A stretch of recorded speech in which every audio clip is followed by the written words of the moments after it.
Well, dozens of Hamas terrorists were killed in an IDF ambush in Gaza over the past 24 hours. At least 5 rockets were also launched from northern Gaza at the southern city of Sderot.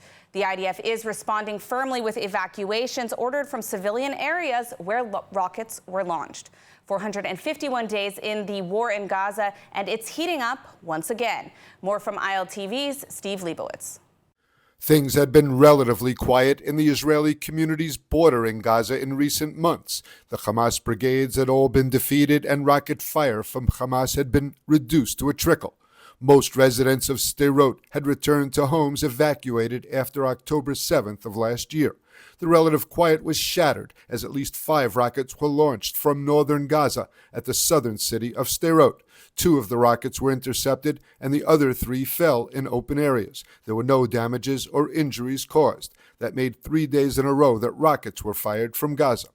Amid the renewed rocket fire, the IDF ordered an evacuation of Gazan residents in specified areas. Airstrikes were then ordered in the areas of the launches. In Jabalia, the IDF identified large numbers of armed terrorists trying to flee. Dozens of the gunmen were eliminated. It's a continuation of the operation from Kamal Adwan Hospital over the weekend, during which more than 240 terrorists were arrested. Separately, 14 terrorists were eliminated in a joint IDF and Shin Bet operation. 6 of those killed were terrorists that participated in the October 7th massacre. The Army said that it will continue to operate against every terrorist who participated on October 7th. Meanwhile, the IDF announced the identity of a soldier killed in the ongoing Gaza fighting. Staff Sergeant Yuval Shoham, aged 22, was from Jerusalem and was the 9th graduate of the capital's Himmelfarb High School to die in the war. According to the IDF tally, the death of Shoham raises the toll of soldiers killed on or since October 7th of last year to 824. Some 392 of this number were killed since the start of the military's ground operations in the Gaza Strip on October 27th, 2023. Well, families of hostages are reacting to the detailed report of severe abuse rescued and released hostages experienced while in Hamas captivity. ILTV's Shosh Bedrosian is in Hostage Square with the latest. Shosh, what can you tell us?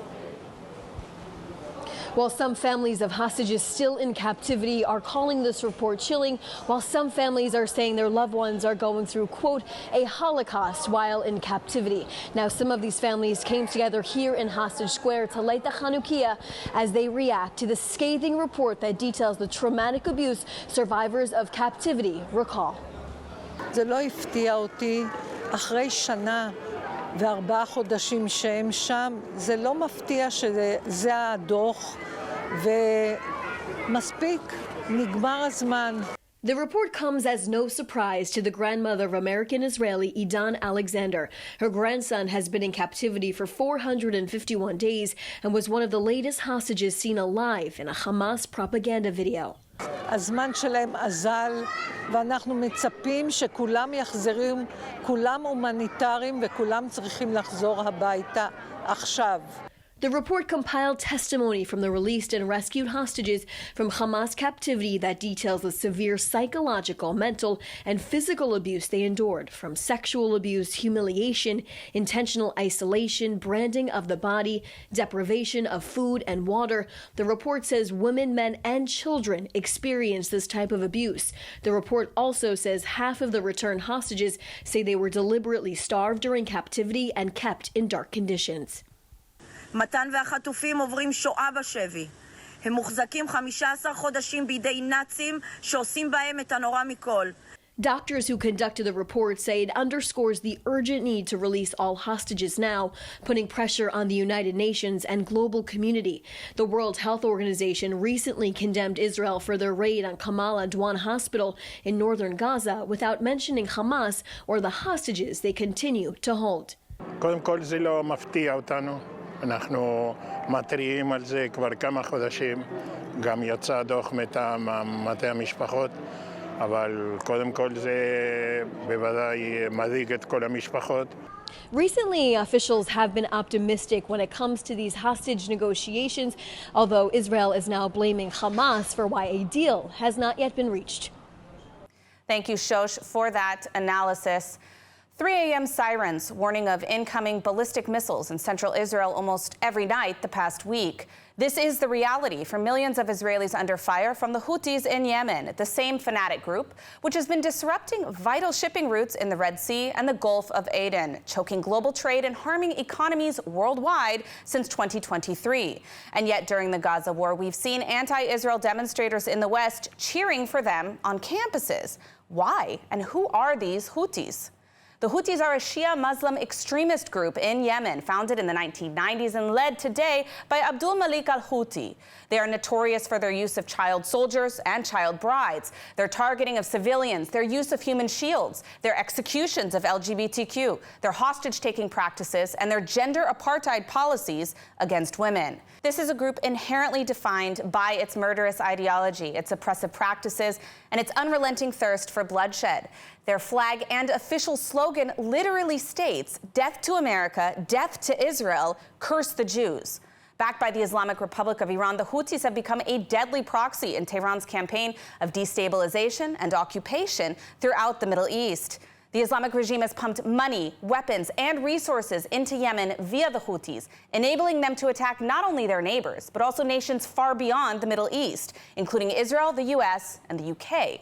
The Islamic Republic's influence plunged Yemen into a brutal civil war, leading to one of the worst famines in modern history, a famine exacerbated by the Houthis' deliberate use of starvation as a weapon.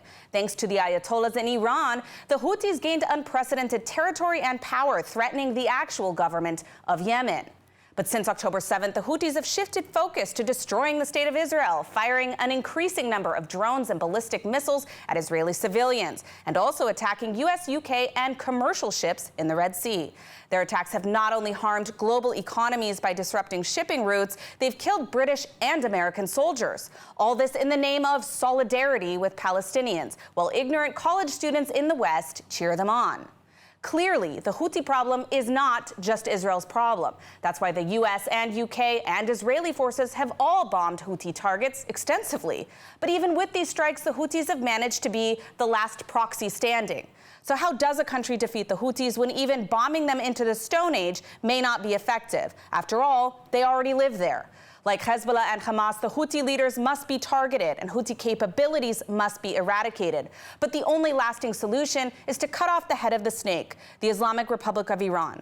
This is the regime fueling the Houthis' atrocities, the regime empowering their aggression, and the regime that needs to be confronted. Eliminating the Islamic regime in Iran, along with its proxies, is not just a moral imperative, it's a strategic necessity to restore stability and hope to Yemen, to Iran, and to all the Middle East. Now, joining us here in studio to discuss the Houthi terrorist organization is Yemeni peace activist and a prolific content creator himself at Builders of the Middle East, Luay Ahmed. Luay, it's a pleasure to have you here in studio with us. To start, I'd love to get your opinion as a Yemeni of this organization, the Houthis, and their impact on Yemen. Who are these guys? I mean, they are the most terrorist-like group that Yemen has seen since Al-Qaeda. People don't understand that the Houthis are not only barbaric, they were never democratically elected in Yemen. Hamas, which is also a terrorist group, was at least democratically elected by the Gazans, but the Houthis were never democratically elected. What they did was they grabbed their weapons and they took over the entire Yemeni institution through the ministries and through the streets. So Yemen had no infrastructure before the Houthis came in. So when the Houthis, a terror group which was armed since before 2006, took over on the streets and then institutions, they were able to take over. And the consequences that this has had on Yemen has been detrimental. I mean, even before their takeover in 2014, more than 75% of the Yemeni population was impoverished. So you can only imagine when a terrorist group takes over this very impoverished country, what that will mean, most specifically for the minorities and the women of the country. Now, the Islamic Republic of Iran is the primary funder of the Houthis, who were not that strong before all of this influence from Iran. What impact has that regime in Iran had on Yemen, on the people of Yemen? Like you said, they are the head of the snake, and I usually say that they are the octopus. They are the head of the octopus, and the Houthis are just a tentacle that the Islamic regime is using. Now, the Islamic regime in Iran hates Arabs, Muslims, and Yemenis Lebanese. They don't care. They're only using us to further their agenda. And their agenda is Islamic occupation. We see this Islamic occupation in Lebanon, in Yemen, in Gaza. And what they want is exactly what is written in the Houthi slogan: death to America, death to Israel. Now, if that is your slogan, death, there is no way that you're going to be able to create a prosperous society. So they're telling you, we want death. And many Yemenis are upset and tired of this because we see that our own society is being destroyed by this terrorist group. And beyond that, the Houthis are detrimental to the vast majority of Yemenis. Now, you call them a Shia terrorist group, but they also worship the Hashemites of the country. This is a medieval group that has ideas from the Stone Age. So what they do with the idea of Hashemites and this law that they passed that's called Al-Khums is they prioritize the Hashemites. And the Hashemites are people who are related to Prophet Muhammad. This sounds like a crazy, insane idea, but that is because it is an insane terrorist group that takes its laws and rules from the 7th century. Now, we know that the U.S., U.K., and Israel have all retaliated against Houthi action, and yet we still see them firing ballistic missiles. I know you were even in Israel during one of those attacks. Right. What can be done to actually stop the Houthis? Is targeting Yemen effective at all? Should it be targeted towards Iran? What would you advise? I think this is a very complex issue for Israel and the Israeli society to face. It's not every day that a country is being attacked on 7 different fronts. I do believe that Israel has to defend itself and attack the Houthis, most specifically in their military bases. And these military bases, the weapons that the Houthis are getting from the Islamic regime in Iran, are affecting most of all Yemenis, the journalists that are being executed, the women who are getting killed, the gays who get executed, the people who are critical towards this terrorist regime that is occupying our country. These weapons are being supplied by Iran. So when Israel attacks military bases and destroys these weapons, they're also saving the Yemeni people, not just attacking the Houthis. And this is something that many people in the Middle East don't understand, but they're beginning to realize. When Israel is attacking the Hezbollah through the pager attack and killing terrorists, basically, killing terrorists in Yemen, this is better for the Middle East. A lot of people think that we should not kill terrorists, we should try to negotiate with them. But Israel has been trying to do that for the longest time, and this is the only option that it has right now, is to attack back and defend itself. Now, we are almost out of time, but I want to ask you really quickly. You are in Israel, technically an enemy country of Yemen as it stands today. Right. How have you been treated? What has been your experience here? My experience has been miraculous because before I came here, I, like most Yemenis, thought that I was going to be perceived with hatred and racism and judgment, but I've been embraced with so much love and friendship and kindness by the Israeli society. And of course, there's a lot of problems with Israeli society. There's racism, there's misogyny. These issues are in every single country that exists. But the love that I have been shown by Israelis, but just by knowing that I'm from Yemen, they go, "Where are you from?" I tell them I'm from Yemen. They're like, What are you doing here? Are you a Houthi? Which shows you the level of kindness and openness and warmth that the Israeli society. My country is currently not making you sleep. We're throwing missiles at you, but you still are kind and sweet to me. And this is something that I'm trying to communicate with people who don't visit Israel, that the Israeli society is a warm, loving, Middle Eastern society that actually reminds me of Yemenis in the way, when I was on the way from Vienna to Israel, a woman on the airplane actually was making sandwiches and she forced me to eat her sandwiches. This has never happened to me in Europe, but this is something that used to happen to me in Yemen. So that warmth and kindness is something that I really love and admire so much about the Israeli society. Well, we are glad to have you here, and of course, glad to have you in studio today. Luai Ahmed, thank you for joining us. Thank you for having me. And tonight, ILTV and Ynet News present Lights of Hope, a special 2-hour virtual event featuring the President of Israel. Join us as we light the Hanukkah candles and highlight areas of hope for the year ahead. Catch Lights of Hope on our YouTube channel right after this broadcast. Prime Minister Benjamin Netanyahu is recovering after a successful prostate surgery at Hadassah Medical Center. The procedure went smoothly with no complications or cancer concerns, and Netanyahu is expected to remain hospitalized for several days. ILTV's Mayan Hoffman has the full story. Prime Minister Benjamin Netanyahu is recovering well after undergoing prostate surgery here at Hadassah Medical Center overnight.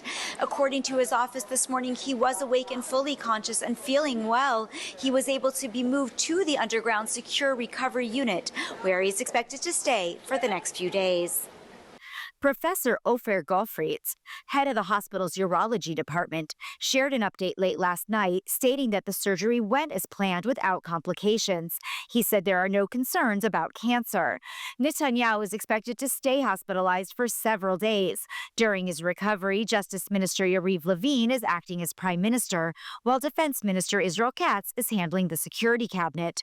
The prime minister's office announced the medical procedure on Saturday. The statement explained that Netanyahu had been treated with antibiotics for several days to address a urinary tract infection. Professor Goffreid performed the surgery alongside Dr. Ehud Nesson, a senior urologist from Shamir Medical Center. He was brought in because of his extensive experience. Goffreid had previously operated on Netanyahu in 2017 to address a bladder stone. Former U.S. President Jimmy Carter died at the age of 100. The one-term president is best remembered for having brokered the historic Camp David Accords between Israel and Egypt in 1978. He had also been sharply critical of Israel after leaving office. More on the Carter Middle East legacy in this report from ILTV's Steve Leibowitz. The 39th U.S. President Jimmy Carter secured the Egypt-Israel peace accord in 1978 after long negotiations with Israeli Prime Minister Menachem Begin and Egyptian President Anwar Sadat. Carter personally authored 23 drafts of the Camp David Accords and negotiated separately with both sides after it became clear that the longtime enemies could not reach an agreement directly. The deal was concluded at marathon talks at Camp David. After 13 days of intense negotiations, Carter's work at Camp David in 1978 led to the first peace treaty between Israel and an Arab state and radically changed the landscape of the Middle East, diminishing for the first time in Israel's history the threat of regional war. Carter was awarded the Nobel Peace Prize in 2002 for his decades of work seeking peaceful solutions to international conflicts. Carter grew increasingly critical of Israel in the years after he left the Oval Office, culminating in the 2006 publication of his book, Palestine, Peace, Not Apartheid. Carter earned pariah status in some corners of the Jewish community for his criticisms of Israel.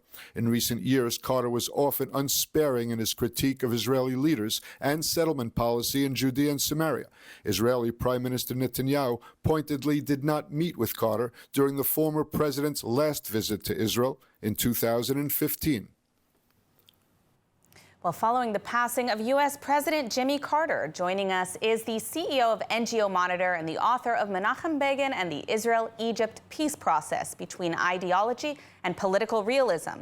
Joining us is Gerald Steinberg. Gerald, thank you so much for being with us. As always, pleasure to have you on. Now, you're an expert on this issue. You've written extensively about Carter's role in the Egypt-Israel peace process, perhaps what he's most known for. We will get into the critiques of Israel, but in terms of how the peace process was impactful, how did this impact his legacy?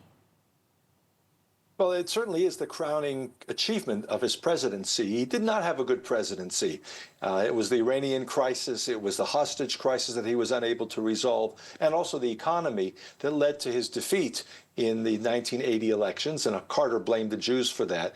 But when people look at Carter's legacy, his achievements, the peace treaty between Begin and Sadat, between Israel and Egypt, that was a breakthrough peace treaty. It really changed Israel's strategic position in the Middle East because we have a peace treaty with a most powerful Arab country, Egypt, and it's now lasted for over 45 years. That's extremely important in any kind of an analysis. Carter played an essential role in that. I think perhaps overdone. He certainly played his own orchestra there and got his own entourage to talk about how central he was. Let's not forget that it was Begin and Sadat that really did the hard slogging. Carter brought them together at key moments at Camp David, but there are also some very major crises. Both Menachem Begin, the Prime Minister of Israel, starting from about June 1977, and in the 6 months before, Yitzhak Rabin, who met with Carter first, said that the meetings with Carter were very difficult. Rabin called his first meeting with Carter a disaster.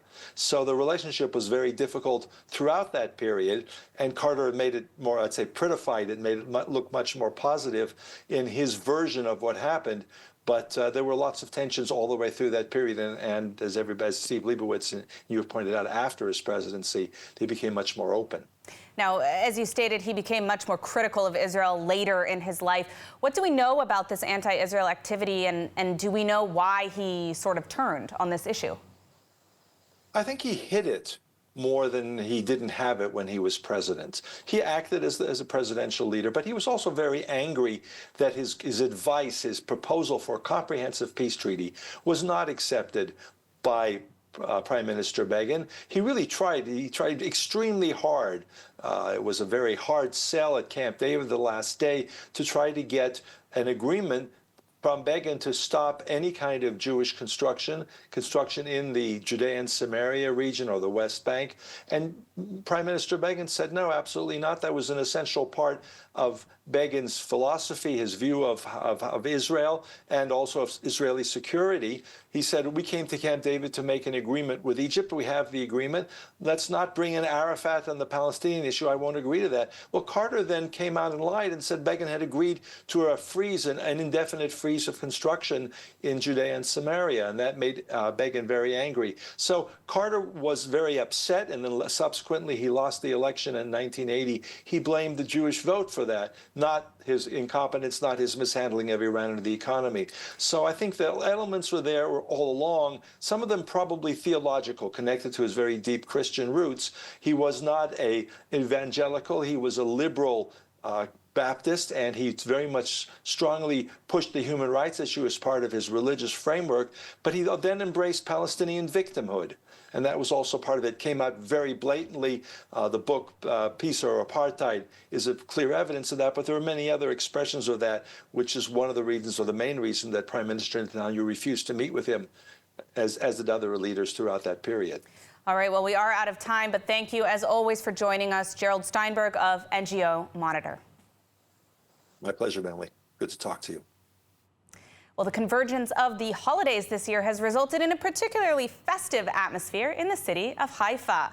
Haifa is coming alive every night with a holiday street festival for all faiths. Under a canopy of twinkling Hanukkah menorahs, Christmas trees, and festive New Year lights, Jews, Christians, and Muslims are celebrating the holiday atmosphere together. Residents say that instead of red alerts, there's holiday music and warm wishes. The message, Happy Hanukkah, Merry Christmas, and a Happy New Year. That we wish to all our viewers as well. Moving to Israel marks the beginning of a new chapter, and Pitaro Hecht helps you make it truly yours. Transform your home with interiors that blend style, comfort, and timeless design, from luxurious living spaces to thoughtful details. With high-quality craftsmanship at great value, we create spaces where memories are made. For your new life in Israel, choose Pitaro Hecht, where your home begins. Now let's take a look at the weather forecast. Rainy showers are expected tonight around the country, with temperatures reaching lows of around 8 degrees Celsius or 48 degrees Fahrenheit. Tomorrow, scattered showers continue alongside cloudy skies and temperatures at highs of about 14 degrees Celsius or 57 degrees Fahrenheit. That's a wrap for today's news. For the latest updates from Israel on all your devices, be sure to follow our ILTV channels, subscribe to our newsletter, and explore our website, iltv.tv. Stay informed with the latest news straight from the heart of Israel. I'm Emily Schrader, wishing you a happy holiday season, and thank you so much for watching.